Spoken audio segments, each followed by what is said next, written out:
Assalamualaikum warahmatullahi wabarakatuh. Cerita ini bukan sekadar dongeng, bukan pula kisah pengantar tidur. Ini adalah potongan nyata dari kehidupan seseorang yang pernah menyentuh sisi gelap dunia. Tempat logika tak lagi berlaku, dan di mana mata manusia tak mampu melihat seluruh kebenaran. Malam ini, aku akan membawamu menyelami lorong sunyi di balik sebuah warung sederhana. Warung bakmi yang tampak biasa di siang hari, tapi menyimpan kutukan saat malam datang. Di sanalah sendok beradu, bukan karena tangan manusia, melainkan oleh makhluk yang tak seharusnya ada di dunia ini.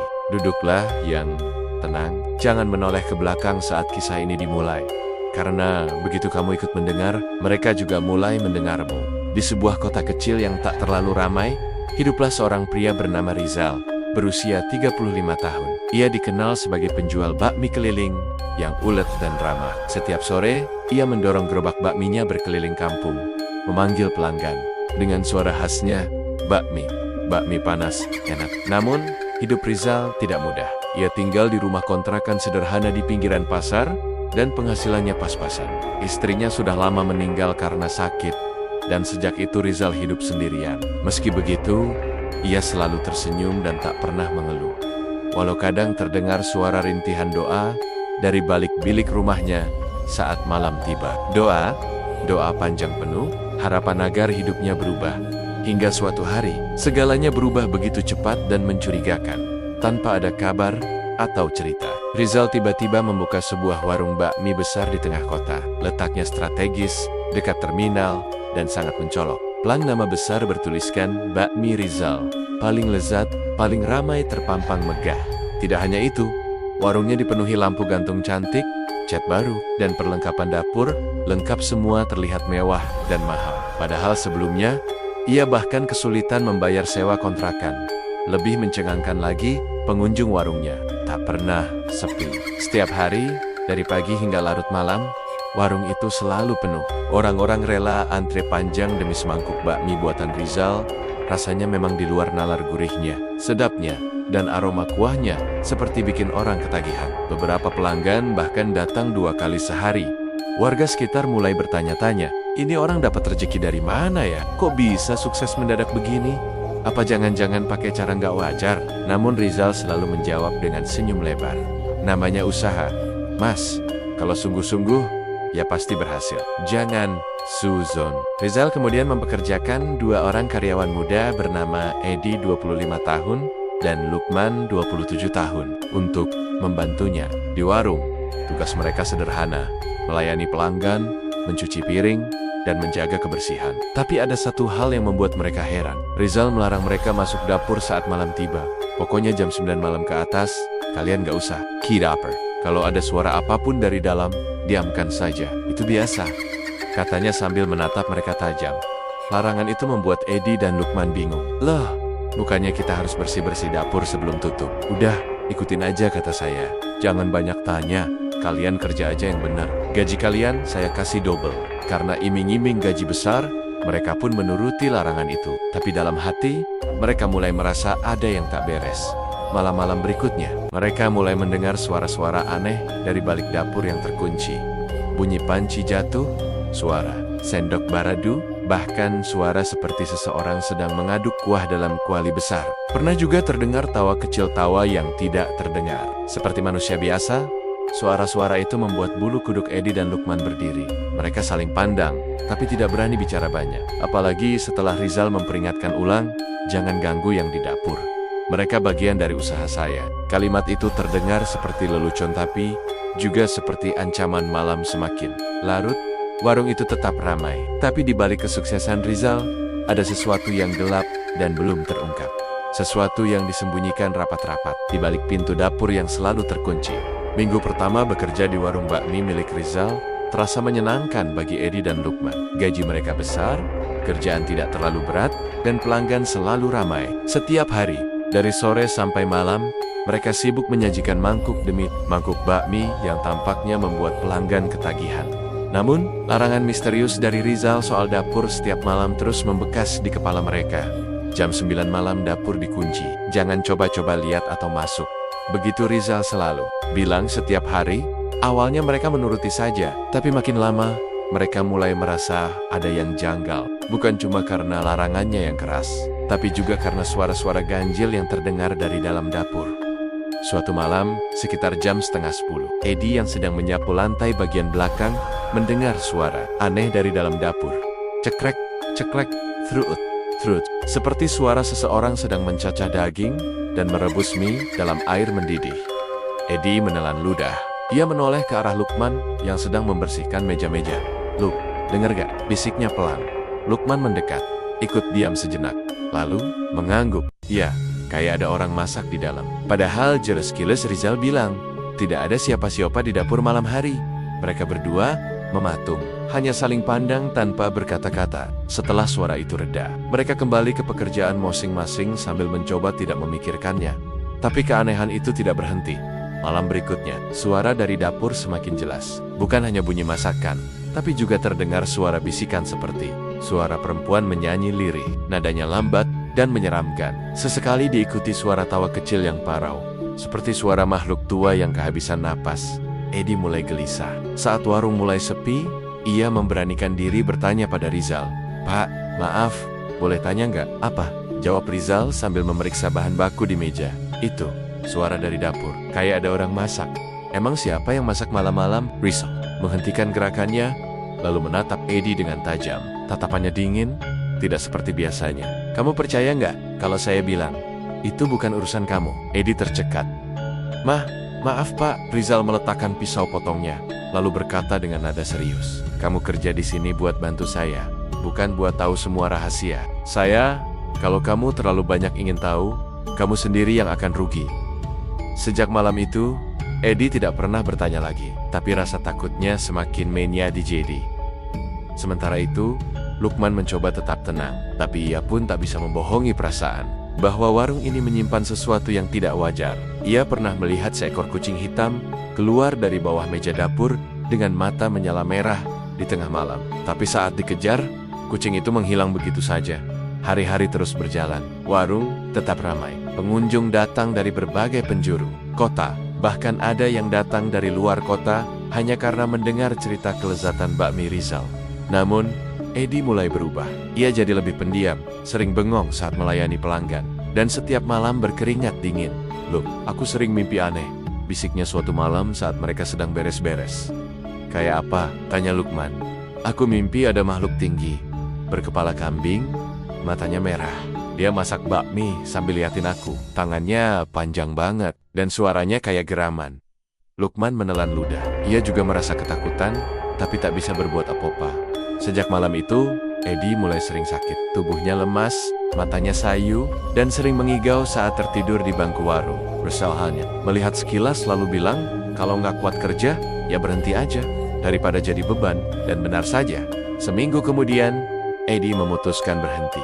Ia tidak sanggup lagi berada di warung itu. Setiap malam ia dihantui mimpi buruk yang sama, mimpi tentang makhluk berkepala kambing yang menatapnya sambil memasak. Eddie pulang ke rumah orang tuanya di kampung. Lukman pun ditinggal sendiri, mengurus warung bersama Rizal. Tapi dalam hati, ia mulai bertanya, apa sebenarnya yang terjadi di dapur itu? Dan siapa yang memasak setiap malam? Satu hal yang Lukman belum tahu adalah bahwa kepergian Eddie bukan akhir, melainkan awal dari sesuatu yang jauh lebih mengerikan. 1 minggu sebelum Eddie memutuskan berhenti, ada satu kejadian yang menjadi titik awal malapetaka dalam hidupnya, kejadian yang sampai akhir hayatnya akan terus menghantui. Malam itu, warung bakmi Rizal seperti biasa sangat ramai. Hengch, datang silih berganti. Suara mangkuk, sumpit dan tawa pelanggan memenuhi udara. Bau harum, kuah kaldu yang menggoda si keneken, membuat semua orang lupa waktu. Eddie malam itu merasa aneh, badannya panas dingin, dan sejak pagi tadi, ia merasa seperti ada yang mengikutinya. Saat ia menyapu lantai di pojok warung, ia merasa Eda yang mengawasi dari arah dapur. Tapi setiap kali menoleh, tidak ada siapa-siapa. Pintu dapur tertutup rapat seperti biasa. Ketika warung mulai sepi dan pelanggan terakhir pulang, Rizal mendekatinya. "Di sini aja ya, Di. Jangan ke belakang." Eddie mengangguk pelan. Rizal lalu masuk ke dalam dapur, mengunci pintunya dari dalam seperti biasa. Beberapa menit kemudian, suara-suara itu mulai terdengar lagi. Cekrek, serut, serut. Suara seseorang sedang memasak. Tapi malam ini, suaranya lebih keras. Dari bak ada bunyi air mendidih, Suara seperti tulang patah dan aroma daging yang sangat kuat menusuk hidung. Eddie menahan napas, tapi ada dorongan aneh dalam dirinya. Rasa takut bercampur rasa ingin tahu. Ia merasa ada yang memanggilnya. Secara tidak langsung, seperti suara samar yang berbisik di telinganya, "Lihatlah, lihatlah, lihat siapa yang memasak." Dan malam itu, ia melanggar larangan yang telah ditekankan Rizal berulang kali. Perlahan, Eddie berjalan ke arah dapur. Langkahnya berat, jantungnya berdetak sangat cepat. Ia tahu ini salah, tapi rasa penasaran sudah menguasainya. Ia menempelkan wajahnya ke celah pintu kayu dapur yang sedikit retak. Awalnya, tidak terlihat apa-apa, hanya bayangan panci dan wajan, Besser. Tapi ketika matanya mulai terbiasa dengan kegelapan di balik celah pintu, ia melihat sesuatu yang tidak bisa dijelaskan oleh logika manusia. Makhluk itu sedang memasak, tinggi besar, tubuhnya hitam legam seperti arang, dan yang paling mengerikan kepalanya adalah kepala kambing dengan tanduk melengkung tajam ke atas. Mata makhluk itu menyala, merah menyala, lidahnya panjang menjulur, dan tangannya panjang dengan jari-jari kurus yang berujung kuku seperti pisau. Makhluk itu memegang sendok besar, sedang mengaduk wajan berisi mie dan potongan daging yang mengeluarkan bau anyir. Di sekelilingnya, api menyala tanpa kompor, seperti berasal dari tanah. Eddie menahan napas.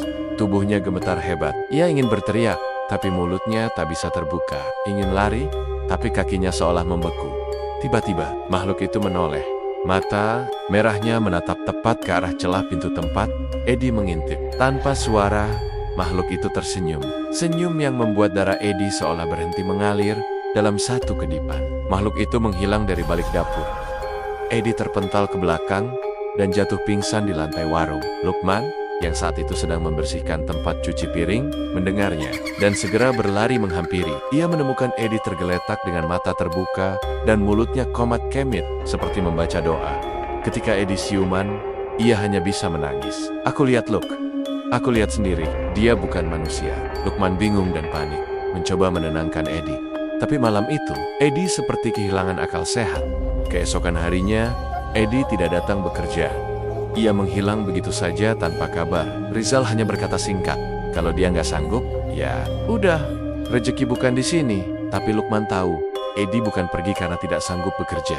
Eddie pergi karena telah melihat sesuatu yang seharusnya tidak dilihat manusia biasa. Sejak malam itu, Lukman mulai gelisah. Ia pun mulai merasakan kinihan-kinihan lain di warung. Tapi yang belum ia tahu, bahwa apa yang dialami Eddie baru permulaan. Beberapa hari kemudian, kabar mengejutkan datang. Eddie ditemukan meninggal dunia di rumah orang tuanya. Tubuhnya kurus kering, matanya membelalak, dan wajahnya penuh luka cakaran aneh, seperti diserang binatang liar. Di kamarnya, ditemukan coretan-coretan aneh di dinding, dan satu tulisan besar dengan darah kering. Dia telah melihat, dia harus dibawa. Setelah kabar kematian Eddie tersebar, suasana di warung bakmi Rizal berubah. Bukan berubah secara terang-terangan. Pengunjung tetap ramai, bakmi tetap laris. Rizal tetap terlihat santai, seperti tak terjadi apa-apa, tapi ada suasana ganjil yang menyelimuti. Lukman, yang kini bekerja seorang diri membantu Rizal, tak bisa berhenti memikirkan Eddie. Ia datang ke pemakaman sahabat kerjanya itu. Di sana, ia mendengar cerita yang membuat bulu kuduknya berdiri. Akhir-akhir ini, Eddie sering ketakutan. Malam-malam teriak sendiri. Katanya, ada kambing hitam berdiri di ujung ranjang. Cerita ibunya sambil menangis. Lukman menggenggam erat tangannya sendiri. Ea tahu betul, itu bukan kambing biasa. Eddie memang telah melihat sesuatu yang seharusnya tidak dilihat manusia biasa. Malam-malam setelah kematian Eddie, Lukman mulai merasakan keanehan demi keanehan. Suatu malam, saat ia sedang membersihkan sisa makanan di dapur luar, ia mendengar suara geraman pelan dari dalam dapur utama tempat terlarang yang selalu dikunci Rizal setelah pukul 9. Sir. Suara itu seperti hewan besar sedang mencium-ciumi udara. Lukman menempelkan telinganya ke pintu. Ia tahu ini berbahaya, tapi rasa ingin tahunya semakin besar sejak kepergian Eddie. Tiba-tiba, dum! Sesuatu menghantam pintu dari dalam. Lukman terlonjak mundur. Nafasnya memburu. Pintu tetap tertutup, tapi suara tawa kecil yang berat terdengar samar. Tawa seperti milik Eddie. Malam berikutnya, Lukman memutuskan tidur di warung karena hujan deras. Ia mengambil selimut tipis dan berbaring di kursi panjang. Rizal sudah pulang duluan malam itu. Entah kenapa warung ditutup lebih awal. Saat malam menjelang dini hari, Lukman bermimpi aneh. Ia berada di dalam dapur gelap. Di hadapannya ada wajan besar berisi cairan merah, dan di dalamnya tangan manusia bergerak-gerak, seolah mencoba keluar. Suara jeritan terdengar samar dari dalam kuah yang mendidih. Lukman berbalik, dan makhluk itu muncul. Tinggi menjulang, tubuhnya hitam seperti arang terbakar, dan kepalanya kambing dengan 2 tanduk besar yang menekuk. Matanya merah menyala. Makhluk itu menunjuk ke arahnya dengan sendok besar, dan berkata dalam suara mengeram, "Kau akan menggantikannya." Lukman terbangun dengan napas tersengal dan keringat dingin membasahi tubuhnya. Ia merasa seperti habis berlari jauh. Tapi bukan itu yang membuatnya nyaris pingsan. Di ujung ruangan warung, tepat di bawah lampu gantung yang remang, ada jejak kaki basah menuju dapur. Jejak itu besar, seperti tapak hewan, berbentuk seperti telapak kambing. Beberapa hari kemudian, Lukman mulai melihat hal-hal yang tak masuk akal. Saat sedang melayani pelanggan, ia melihat bayangan hitam berjalan melewati lorong warung, padahal tidak ada siapa-siapa. Pernah juga, saat membuka panci, ia mendapati ada rambut manusia melilit di mie. Tapi saat ia kedip semuanya menghilang. Rizal tak pernah peduli. Bahkan saat Lukman bercerita soal mimpi dan jejak kaki aneh, Rizal hanya tertawa kecil. Biasa itu, kadang yang baru kerja emang suka halu. Jangan pikirin, tapi Lukman tahu. Ini bukan halusinasi. Ia sadar, warung ini menyimpan rahasia gelap yang lebih mengerikan daripada yang ia bayangkan. Dan malam itu, kejadian paling mengerikan terjadi. Sekitar pukul 11 malam, Lukman sedang mencuci piring. Tiba-tiba, lampu warung padam. Gelap total. Ia mencoba menyalakan senter dari HP Nia, tapi ponselnya mati. Dalam kegelapan, ia mendengar suara langkah berat. Duh, langkah itu terdengar mendekat dari arah dapur. Lukman menahan napas. Engine lari, tapi kakinya seolah terpaku. Sampai akhirnya, dari balik kegelapan, sepasang mata merah menyala muncul. Makhluk itu berdiri di ujung warung. Kepalanya besar, bertanduk, dan suaranya menggeram, sambil membawa sendok besar yang meneteskan cairan merah seperti darah. Makhluk itu mendekat, perlahan, dan tepat saat akan menyentuh Lukman lampu menyala kembali, semua menghilang. Tapi tubuh Lukman sudah menggigil. Punggung bajunya basah oleh keringat, dan di tangannya ada setitik darah segar yang tak ia tahu dari mana asalnya. Sejak malam itu, Lukman tahu, ia bukan lagi sekadar karyawan warung. Ia telah terikat pada sesuatu yang kelam, sesuatu yang memakan sahabatnya, dan kini mengincarnya.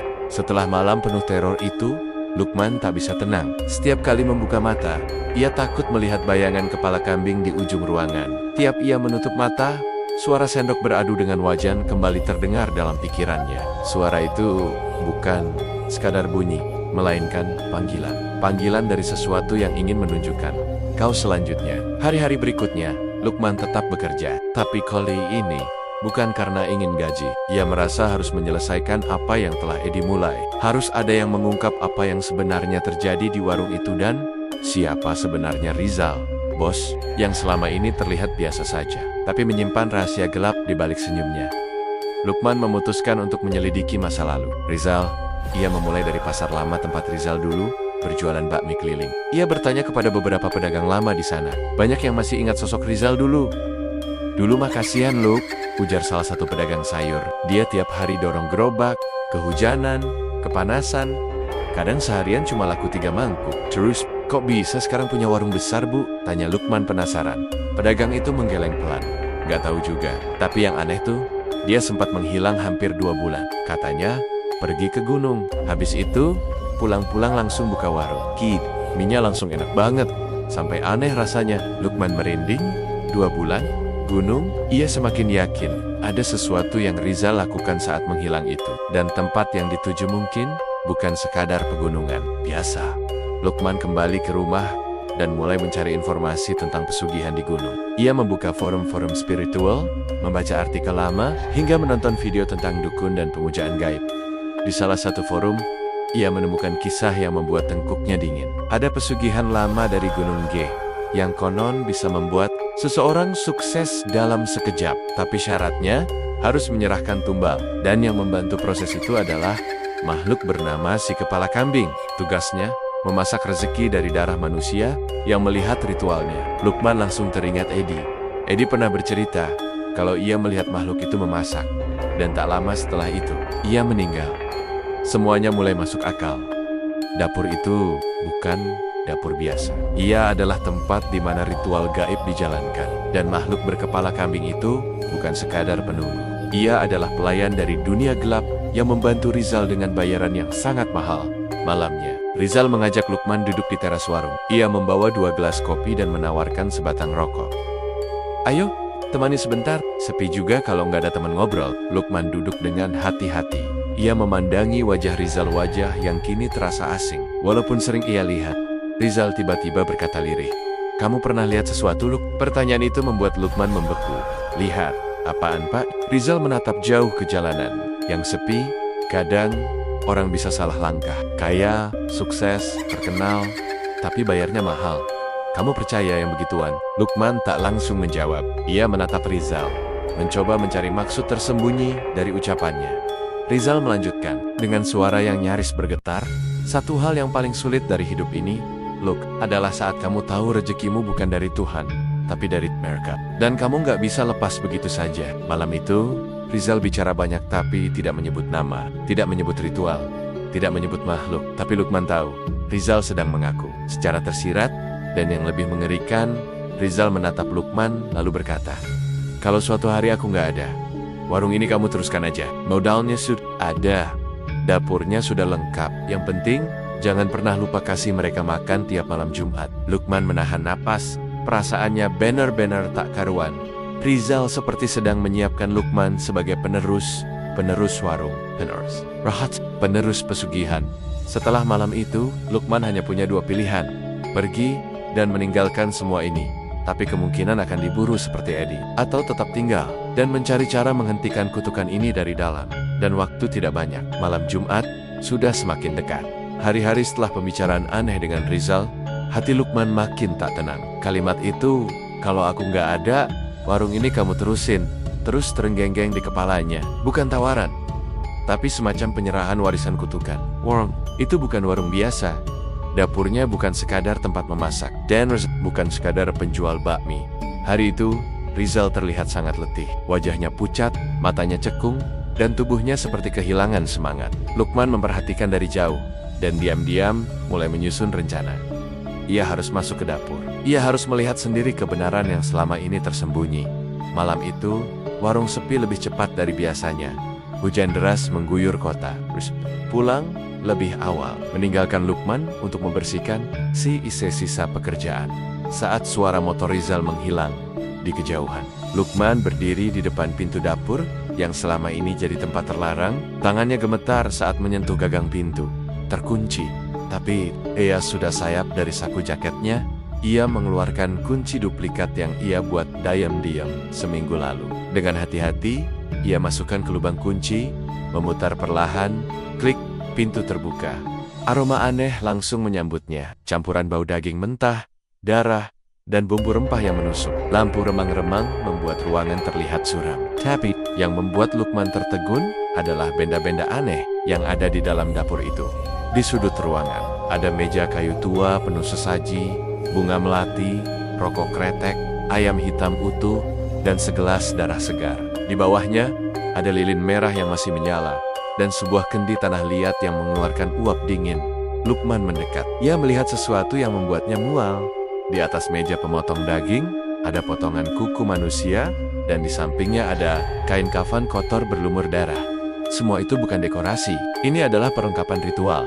Tepat di dinding dapur, tergantung lukisan tangan berbingkai kayu. Bukan tangan manusia, melainkan gambar tangan makhluk berkuku panjang dengan bulu hitam, dicat dengan darah. Di bawah lukisan itu, ada tulisan kuno dengan aksara Jawa.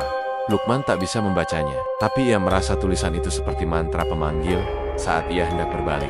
Tiba-tiba, wang, sendok besar jatuh dari gantungan besi. Lukman menoleh, tak ada siapa-siapa, tapi suhu ruangan tiba-tiba menjadi sangat dingin.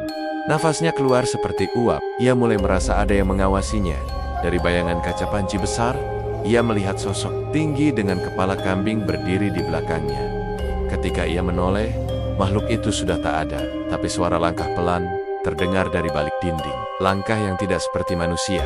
Tok, tok, langkah yang menyatu dengan derit kayu tua, dan suara napas berat seperti banteng. Lukman panik, dan langsung menutup kembali pintu. Dapper, ia mengunci dan berlari keluar warung, menahan rasa ingin muntah dan ketakutan luar biasa. Keesokan harinya, Lukman memutuskan tak datang bekerja. Tapi malam harinya, kabar mengejutkan datang. Salah satu pelanggan kerasukan di tengah makan. Wanita muda itu mendadak kejang, kemudian berteriak, "Darah! Darah manusia! Ini bakmi tumbal! Dia masih hidup di dalam!" Pengunjung lain panik. Warung seketika kacau. Polisi dipanggil. Namun saat polisi datang, semua tampak normal. Tidak ada darah, tidak ada sesaji, tidak ada benda-benda aneh. Semua yang Lukman lihat malam sebelumnya hanyalah ilusi. Tapi, ia tahu itu nyata. Ia melihatnya dengan mata kepala sendiri. Polisi menganggap insiden itu hanya ulah orang kesurupan biasa. Tapi warga sekitar mulai bisik-bisik. Warung yang sebelumnya penuh, kini mulai sepi. Orang-orang tak lagi percaya bahwa bakmi Rizal hanya sekadar mie dan kuah. Mereka yakin ada sesuatu yang ikut dimasak bersama bakmi itu. Lukman duduk di kamarnya, memeluk dirinya sendiri sambil gemetar. Ia tahu satu hal. Ia tidak bisa diam saja. Warung ini harus dihentikan. Pesugihan ini harus diputus. Tapi ia juga sadar, semua ini tidak semudah menutup warung. Karena makhluk itu masih hidup. Dana helapa. Setelah semua kejadian mengerikan itu, Lukman tidak bisa tidur nyenyak. Setiap malam, ia terbangun dengan napas memburu. Mimpi buruk menghantuinya terus-menerus. Suara sendok, tawa parau dari dalam wajan, dan sosok kepala kambing yang berdiri di sudut ruangan dengan mata menyala merah. Warung bakmi Rizal kini sepi, hanya beberapa pelanggan setia yang datang, itu pun dengan wajah ragu.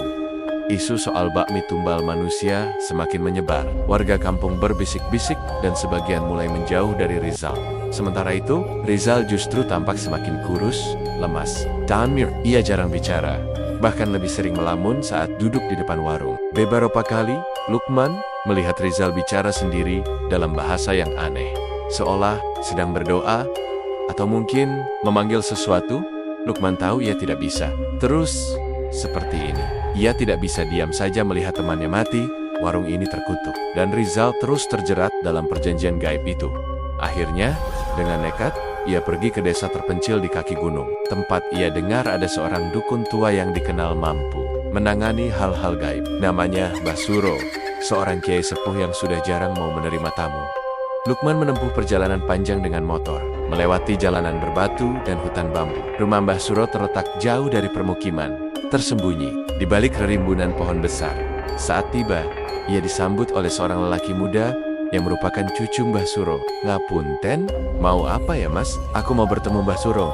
Ini soal warung bakmi dan pesugihan." Lelaki itu terdiam sejenak, lalu mempersilakan masuk. Ia masuk ke dalam rumah panggung yang penuh asap dupa dan bau kayu manis.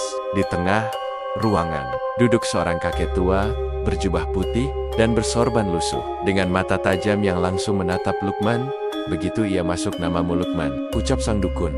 Sebelum Lukman sempat memperkenalkan diri.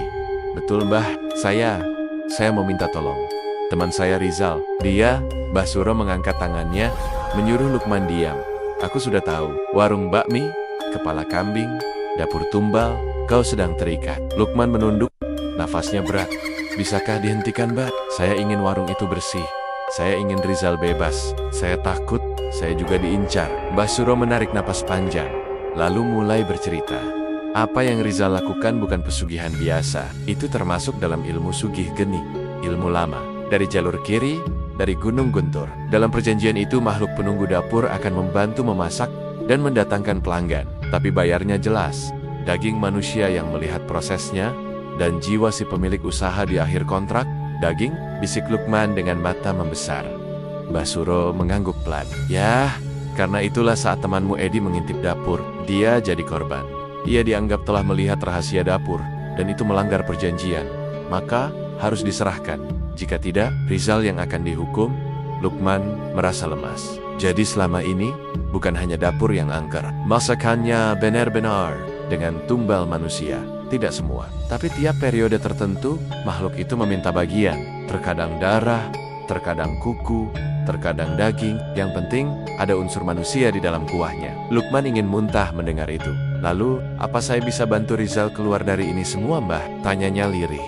Mbah Suro menatapnya dalam-dalam. "Bisa, tapi kamu harus siap. Karena jika kau membantu memutus perjanjian, kamu akan ikut menanggung akibatnya. Makhluk itu tak akan tinggal diam ia lapar, dan sekarang, ia menganggap kamu adalah pengganti Rizal. Lukman terdiam, kepalanya terasa berat. Tapi ia tahu satu hal, warung itu tidak boleh terus beroperasi. Sudah cukup korban, sudah cukup kegelapan. Sebelum pulang, Mbah Suro memberikan Lukman beberapa benda.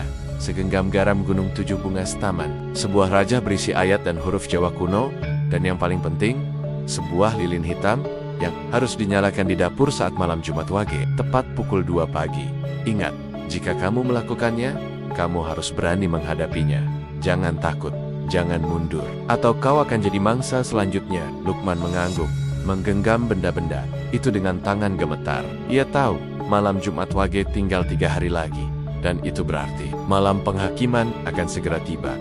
Waktu terus berjalan hari demi hari, Lukman menghitung mundur dengan rasa gelisah. Ia menyimpan semua benda pemberian Mbah Suro di dalam tas hitam kecil yang selalu dibawanya kemanapun. Di kepalanya hanya ada satu tujuan, memutus kutukan warung bakmi Rizal dan menghentikan semua teror yang telah menelan nyawa sahabatnya, Edi. Hari yang dinanti pun tiba. Malam Jumat Wage, langit malam itu kelabu, mendung menggantung, dan udara sangat dingin. Tidak seperti malam biasa. Ada yang terasa berbeda. Lukman datang lebih awal ke warung. Rizal sudah duduk di bangku panjang di depan, memandangi jalan kosong. Kau datang juga, ucap Rizal pelan. Lukman hanya mengangguk. Saya mau bantu, Pak. Malam ini, saya mau selesaikan semuanya. Rizal menatap Lukman dalam. Wajahnya letih, mata merah, tubuhnya semakin kurus. Aku juga capek, Luk. Tapi aku nggak bisa keluar sendiri. Aku terlalu dalam. Setelah itu, Rizal menyerahkan kunci asli dapur dan berkata dengan suara lirih. Jam 2 malam, buka sendiri. Aku gak berani ikut masuk lagi. Lukman mengangguk. Ia masuk ke dalam warung, menyalakan lampu, dan mempersiapkan semuanya. Tepat jam 1:30 dini hari, Lukman duduk di tengah warung, memegang tas hitamnya. Ia mengatur napas, membaca doa-doa dalam hati, dan menatap jam dinding yang berdetak perlahan 1:55. Ia bangkit berdiri. Dari tasnya, ia mengeluarkan benda-benda yang diberikan oleh Mbah Suro, rajah kain, segenggam garam gunung, 7 bunga setaman, dan lilin hitam. Lalu, ia menuju pintu dapur. Hening, bahkan suara angin pun tak terdengar. Dengan tangan gemetar, Lukman membuka pintu. Dapur masih sama seperti terakhir kali ia masuk. Remang, bau anyir, dan udara dingin, seperti masuk ke dalam liang kubur. Ia melangkah ke tengah dapur, menaruh bunga dan garam di 4 sudut ruangan, dan menempelkan rajah di atas meja kayu pemotong. Tepat pukul 2, ia menyalakan lilin hitam. Api kecil itu menyala tenang, tapi tiba-tiba, seluruh dapur bergetar pelan. Dinding dapur si kena kamber. Asap hitam mulai muncul dari bawah lantai. Aroma bau daging terbakar memenuhi ruangan. Lilin goyang, api menari-nari seperti ketakutan. Dari balik kabut asap, terdengar suara tapak kaki berat. Tok, tok, tok. Semakin dekat, semakin berat. Semakin mencekam, Lukman berdiri mematung, wajahnya pucat. Ia tahu, makhluk itu datang. Tiba-tiba, sosok tinggi muncul dari balik bayangan. Tubuh hitam berlapis bulu, 2 tanduk melengkung ke atas, dan kepala kambing besar dengan mata merah menyala. Makhluk itu berdiri tegak, hampir menyentuh langit-langit dapur. Tangannya membawa sendok besar yang meneteskan cairan merah seperti darah. Nafasnya berat, mengeluarkan suara har dari tenggorokan yang dalam. Makhluk itu menatap Lukman. Kau berani memutus ikatan? Suaranya berat, bergema, seolah berasal dari perut bumi. Lukman berusaha berdiri tegak. Walau tubuhnya gemetar, ia menggenggam rajah dengan kuat. Aku takut. Aku datang untuk memutus perjanjian. Warung ini harus berhenti. Tumbal harus dihentikan. Makhluk itu tertawa. Tawa rendah dan mengerikan, membuat seluruh ruang bergetar. Kau tidak berhak. Perjanjian telah disepakati. Jiwa telah diserahkan. Lalu makhluk itu menunjuk ke arah luar dapur. Penya Raha jiwa itu ada di depan. Dia milikku. Lukman terdiam. Makhluk itu sedang bicara tentang Rizal. Dengan cepat, makhluk itu menghilang dalam asap, dan pintu dapur terbuka sendiri dengan keras. Lukman berlari keluar, dan apa yang ia lihat membuatnya hampir tak bisa berdiri. Rizal berdiri di tengah warung, tubuhnya berlumuran darah, wajahnya kosong, matanya melotot, dan di dadanya tergurat sebuah simbol kepala kambing berapi seolah terbakar dari dalam. Luk, aku terlalu lama membiarkan ini. Ia bicara sambil terhuyung.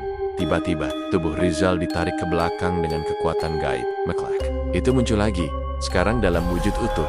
Tubuh raksasa, kepala kambing, dan sayap gelap menjulang ke atas. Makhluk itu membawa Rizal menuju dapur. Dan tepat di depan Lukman, ia berkata, "Satu jiwa untuk satu rezeki. Ritual selesai, tapi kau belum bebas." Setelah itu, cahaya lilin padam sendiri. Asap menghilang, dan dapur kembali hening. Lukman menatap ke dalam. Rizal sudah tidak ada. Tidak ada darah, tidak ada makhluk, tidak ada sesaji. Hanya sendok besar yang kini tergantung kembali di tempatnya. Pagi harinya, Lukman menutup warung. Ia menggembok dapur. Ia mencabut pelang bakmi Rizal. Semua alat masak ia bakar di halaman belakang, termasuk waihan-waihan besar yang biasa digunakan Rizal. Warga melihat dari jauh, tak berani bertanya. Tapi mereka tahu, warung itu telah berakhir. Dan Lukman, ia memilih pulang ke kampung. Menjauh dari kota, tapi jauh di dalam hatinya, ia tahu perjanjiannya memang telah diputus. Tapi bayangan kepala kambing itu masih mengikutinya. Karena ketika seseorang pernah masuk terlalu dalam ke dunia gelap, ia tak akan pernah benar-benar lepas. Seminggu setelah kejadian malam Jumat Wage itu, warung bakmi Rizal resmi ditutup. Pelang besar berwarna kuning yang dulu jadi penanda warung legendaris itu, kini hanya tersisa papan kayu lapuk tergantung miring. Jendela tertutup rapat, pintu tergembok 2 lapis, dan dindingnya perlahan ditumbuhi lumut. Tak ada yang berani mendekat. Warga menyebut tempat itu sekarang sebagai warung mati. Lukman sendiri sudah kembali ke kampung halamannya, sebuah desa kecil di luar kota. Ia kini tinggal bersama ibunya, mencoba menjalani hidup normal kembali. Tapi ketenangan itu hanya terlihat di permukaan. Setiap malam, ia masih sering mimpi buruk. Kadang, ia terbangun dengan tubuh basah oleh keringat, dan suara dalam mimpinya masih terus sama. Suara sendok beradu dengan wajan, dan napas berat dari balik kegelapan. Suatu pagi, Lukman didatangi seorang pria tak dikenal. Wajahnya tirus, berpakaian rapi, dan membawa koper kecil. Ia mengaku sebagai pengacara pribadi Rizal. "Maaf mengganggu, Mas Lukman. Saya punya surat wasiat dari almarhum Rizal yang harus saya sampaikan langsung kepada Anda." Lukman terdiam. Wasiat, pria itu mengangguk dan menyerahkan sebuah map coklat. Di dalamnya ada secarik kertas bertuliskan tangan Rizal. "Jika aku tiada, warung itu milik Lukman.